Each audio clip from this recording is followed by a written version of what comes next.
Hello, Honey Creek, and all of our friends beyond the church.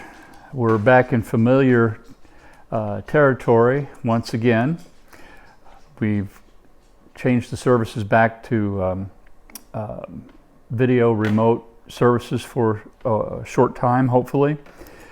Last Monday evening, we had an administrative council meeting scheduled at 6:30, and the main item was to discuss what do we do with the operation of the church in light of the increasing COVID-19 cases and deaths and hospitalizations. How do we best go forward and, as the conference reminds us, do no harm, and how do we protect the health of each of us in the church? So we were preparing for that. I was preparing for that meeting, aware that this would never be a unanimously popular decision, whichever way we decided to go. And about 3 hours before the meeting, I was checking email, and an email had come down from the conference superintendent reporting on the bishop's decision to suspend all in-person services beginning November 22nd, today. So that meeting was shortened by a significant amount of time because the discussion did not need to be made. We just simply had to understand and accept the guidance that was given from the conference and the bishop. So we're back to virtual services for a while, and I suspect it'll probably go through the Advent season, but none of us know for sure. The Administrative Council will be meeting to monitor the situation, and we'll be leaning on the guidance from the conference in the days and weeks ahead, and just trying our very best to make sure we all can survive this challenge that's come to the church, and whatever lessons that come out of it, hopefully we'll come out on the better side stronger, and our faith will be strengthened and deeper in the God who does go with us. So having said that, in opening, maybe on a little bit lighter note, it's actually afternoon now. Just a word about that real quickly. The delay in the service today, and we'll mention that as we come down to prayer time. Ria's father, Ed Harris, has had a decline in his situation this week, and none of us know the future, but it looks like he may not be with us a lot longer. And so there's been a lot of side activity and behind the scene activity trying to get ready to put the service together today. We had hoped to come out of with this first service online with some music and some other pieces, but it was such short notice that we weren't able to get all of those pieces together. But our plan is we've got the 4 Sundays of Advent laid out on paper, and hopefully you'll be, rather than just listening to a talking head, you will have a chance to enjoy some Christmas music and some special music. We're planning on doing the lighting of the Advent wreath with various readings and prayers. And so hopefully it'll feel a little bit like Christmas. It'll not be the same, but we're kind of used to not being the same now for almost a year. So that's why we're a little late on getting this out, but and that also means that today will be, and I know those of you that know me best will say, yeah, I want to see this. It will be shorter than usual. I shocked the ad board on Monday night as people were coming in making different comments about another 2-hour meeting and so forth, so on, and needing to leave early and various things. I said, well, you'll be all right tonight. It's going to be shorter. And one of the refrains was, yeah, I'll believe it when I see it. And that meeting was over in 45 minutes. So we'll see what happens here today with this. But it will be shorter, largely because of the press on the schedule this week. So I wanted to start with a note card that I had received. Just a second.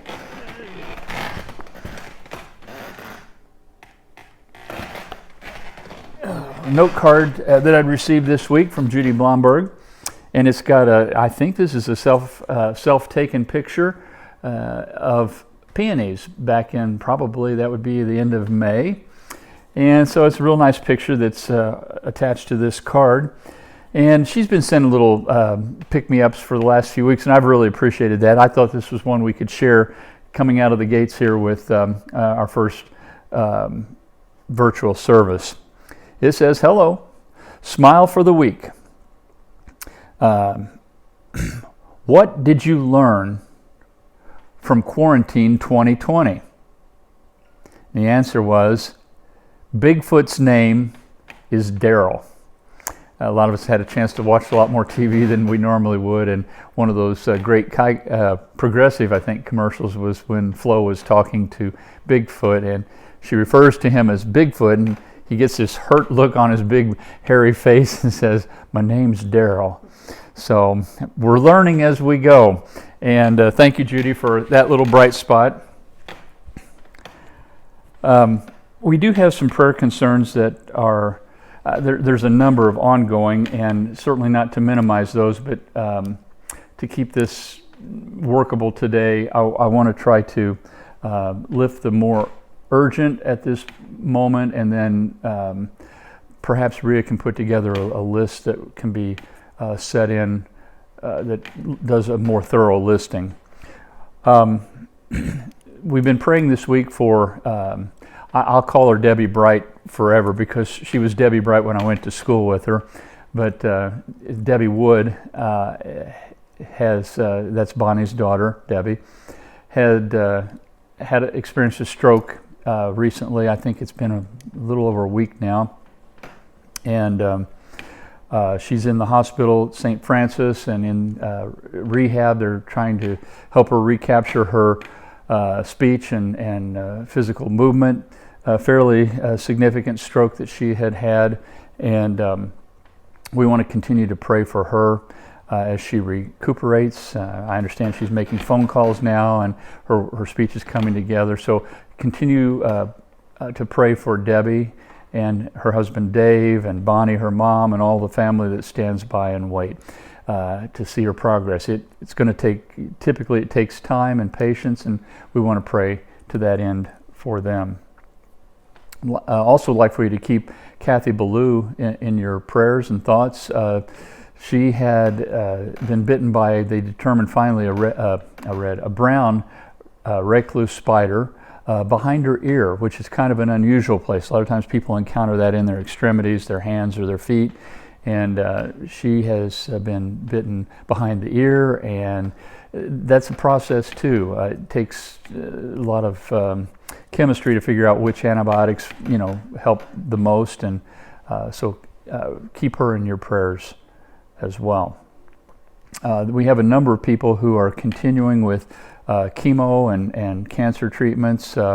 Especially, I'd like for you to remember Rick West this week. They're in the process of determining what is working and what he needs to do going forward, and it's kind of a big place for him right now.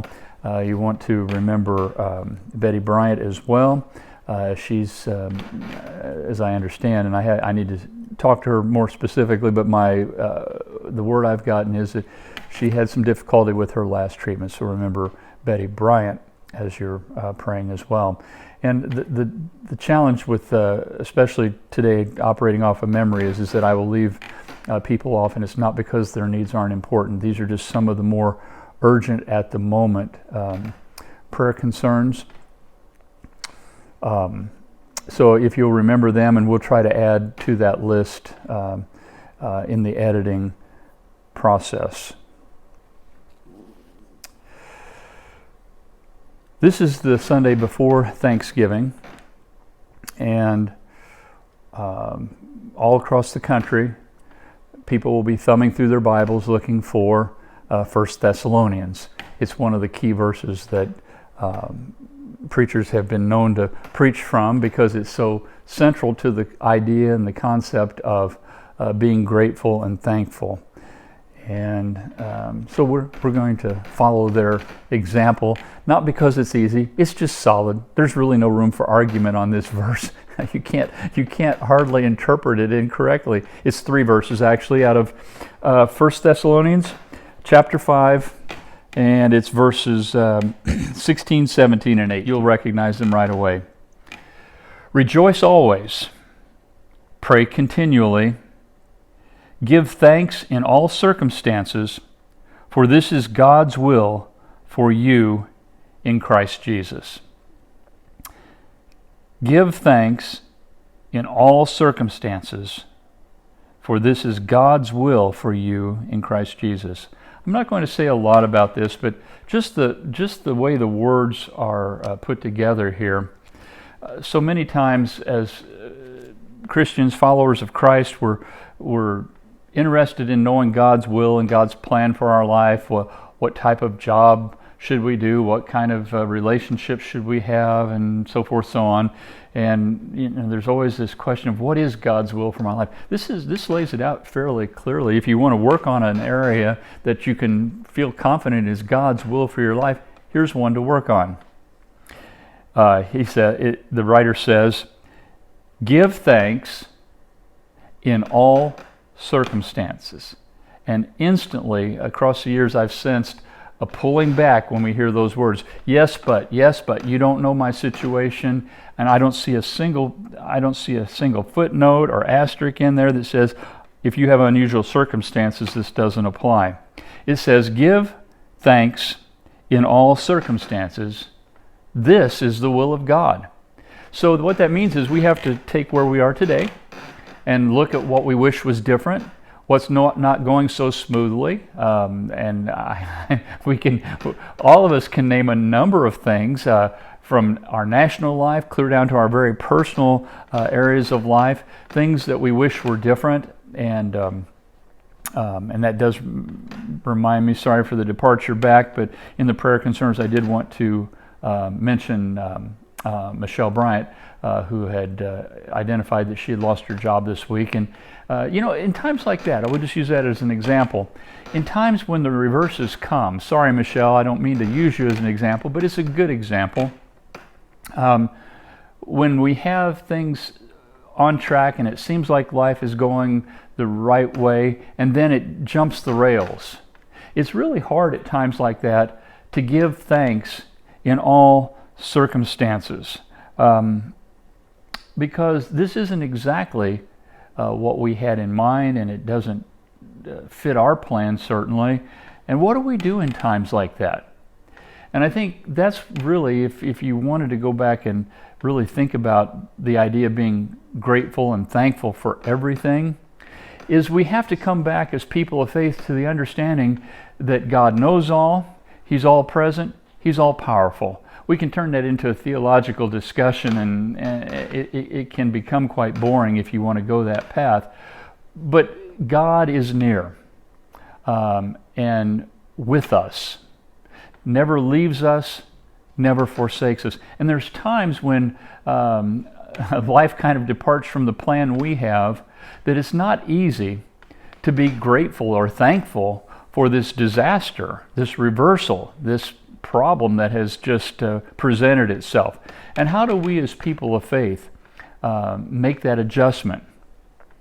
And I think really in the simplest terms, boiled down to the easiest step of all, is to kind of drag ourselves back to the fact that none of this is a surprise to God. The one who knows all, sees all, has all power, and is always present. It hasn't escaped God's attention, this reversal, whether it's Michelle with her job, Rhea and her family with their dad's health, and dozens and dozens more that we could name and identify. God has promised to go with us through this. So what we have to do in terms of thinking about being thankful in all things is to stop and realize we're not out there by ourselves.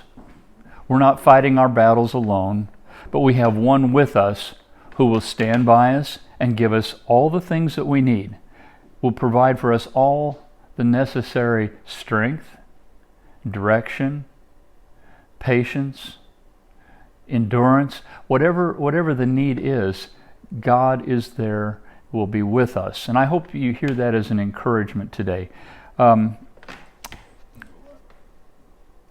Gratitude, I think, is such an important piece of our testimony, our walk with God. It's easy, I find it easy, to slip into a rut of complaining at times when things don't go the way I think they should. I don't know why God doesn't understand it the way I understand it and do things the way I would do them. And I can get down in that rut pretty quickly, and it doesn't take long to begin complaining and belly aching, and that does something to our testimony that kind of cancels out what we really hope others will pick up and hear from our lives as we live them out. And that is, whether the sun shines or whether it rains, whether it storms or whether the wind blows, God is with me. And that's how I'm able to go forward in life. And so to be able to identify in life the things that we need to understand are gifts from the hand of God, that we can be grateful for receiving from a God who loves us and is always pulling for us. It's an important part of our testimony to learn to develop a sense of gratitude and appreciation, thankfulness for the blessings that are ours. So I'll leave you with that verse. In everything, give thanks. This is the will of God. Seems pretty simple and straightforward. It did make me think of one thing that might put a little traction in the equation for all of us a little bit. I've talked about my mom and dad several times. They've been gone now for 10 years, and so when I talk about them, I have no fear that they're going to come back and correct me or scold me. I can tell the story the way I want to tell it, the way I remember it, and have no consequence resulting from that. But I try to do it kindly and graciously because they were good parents, and I miss them. But as a child growing up, we weren't a particularly religious family. I think we went to church at Christmas and Easter. I remember those tight dress shoes and the uncomfortable clothes we'd have to wear, so I'm pretty sure we did go Christmas and Easter. But I've been thinking about this lately, and I don't know where this really came from. My mom had, as a child growing up, she had exposure to the church, but it was somewhat casual exposure, as I recall the stories, and Dad much less so. So they married in 52, and 57 I came along, and they were starting off their young family. My brother came along 3 years later, and I remember in our little house, you remember back when there were only three and a half television channels here in Indianapolis, 6, 8, 13, and sometimes if the wind blew right, you could get channel 4. Then it improved some, but 4 channels as we were growing up. And so boredom was kind of a state of mind that we had to deal with occasionally.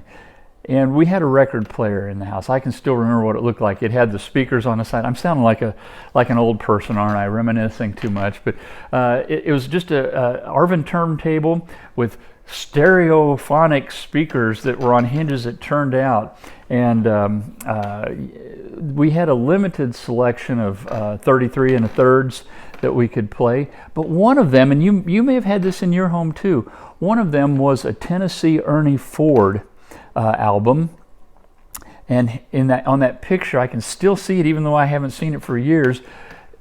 They have Tennessee Ernie Ford kind of looking up at the distance, kind of like he's peeking over the rim of heaven, and he's got this soft glow on his face, and he's very introspective, thinking about heavenly things, it looks like. And I remember as a child kind of being drawn to that record. Now, I can't explain this. All I know is these were seeds that were planted into my awareness early on. I don't think it was intentional particularly, but I also don't know why Mom and Dad owned a Tennessee Ernie Ford record. Maybe there were just only a half a dozen available at the store. That doesn't seem right.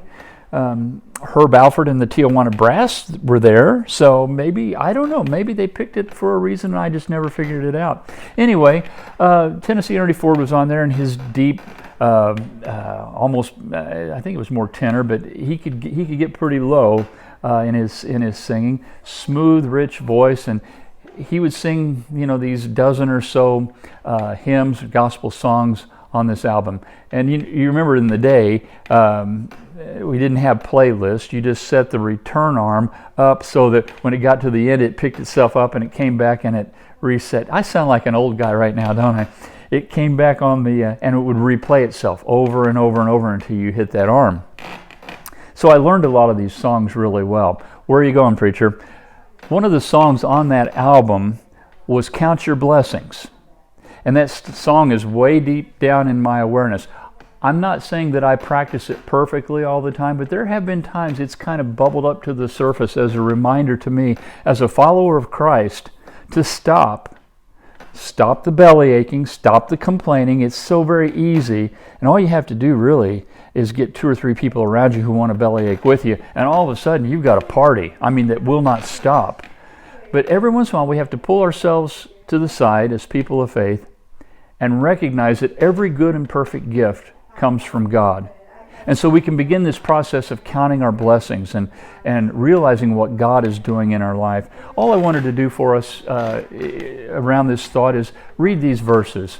I'm not planning on bursting out in song unless I just feel particularly moved. I was going to say by the Spirit, but it may not be the Spirit. It may be a Spirit, and we'll leave that for further discussion later. So Tennessee Ernie Ford is the way I remember hearing this, being presented for the very first 100 times I heard it. When upon life's billows, those are big waves, you are tempest tossed. When you're discouraged, thinking all is lost, count your many blessings. Name them one by one, and it'll surprise you what the Lord has done. Are you ever burdened with a load of care? Duh, what a question. Are you ever burdened with a load of care? Does the cross seem heavy you are called to bear? Count your many blessings. Every doubt will fly. Doubts being, why me? Why is this happening to me? What did I? We don't have to go there. Count your many blessings. Every doubt will fly. And you will be singing as the days go by. Perhaps you're saying, oh yeah, right. But I think when we come to the awareness that God is in the midst of this, He's walking beside us, and if we really could sense it, holding our hand just like a parent would hold the hand of an anxious child, God is with us. And when that realization hits, we'll be singing as the days go by. When you look at others with their with their lands and gold, don't get discouraged by lack of possessions here, is what he's saying. Think, Christ has promised you His wealth untold. Count your many blessings that money cannot buy. Your reward in heaven, your home on high. I would add to that your friends and your family and the people that care for you and love you, your church that has an interest in your spiritual development. So many things that you cannot purchase with the tangible things that seem so powerful in this life. So, amid the conflict, whether great or small, think about that. It's so easy to sing the words and not quite catch the meaning. So, amid the conflict, while it's breaking over your head and things just seem like they can't get worse, whether great or small, do not be discouraged. Why is that? God is over all. Count your many blessings, angels will attend. Help and comfort give you to your journey's end. Count your blessings, name them one by one. I can hear Tennessee right now, can't you? Count your blessings, see what God has done. I'm close to breaking out. Count your blessings, name them one by one. Count your many blessings, see what God has done. God's with us. If you can't think of one other thing to be thankful for this holiday season, think of that. He's promised to never leave us nor forsake us. So let's remind ourselves of that, whatever the storm, whatever the test. Let's pray together. Lord, these are times that are troubled and challenging. Some aspects of our lives are almost artificially better than they've ever been. the things that people count as so important, like stock markets and financials, and yet at the same time there are so many that are struggling. The wind is blowing, the waves are high, and it's easy for us to become fearful as little children. Help us to remember this holiday season. While we may not be meeting with families like we usually do, we may not be going through our normal routines and rites as we have in the past. That doesn't change the fact that you're still with us, walking beside us, continuing to bless us, and giving us what we need to go forward. So bless us this holiday season. Let us learn to be thankful so that our testimony will have that ring of truth that says, I am able, because of the grace of God, to go forward. Amen. There's one announcement that I failed to mention earlier. I promised Mark I would make it, so let me make it here. The Angel Tree, I believe is the name of it. The program that the church has done across the years. Our church has been assigned, I think, something like 24 or 26 children, and Mark is in the process of matching up people with the children. We still have a need for some of our people, our families, to step up and identify their willingness to provide for some of these children. So if you would please contact Mark Van Hook, and maybe we can put his number on the screen here as well afterwards, but contact Mark Van Hook as he's trying to get these final pieces together. Well, I don't know how short it was, but we tried. And thank you for listening. I hope you'll have a good holiday. And in everything, give thanks.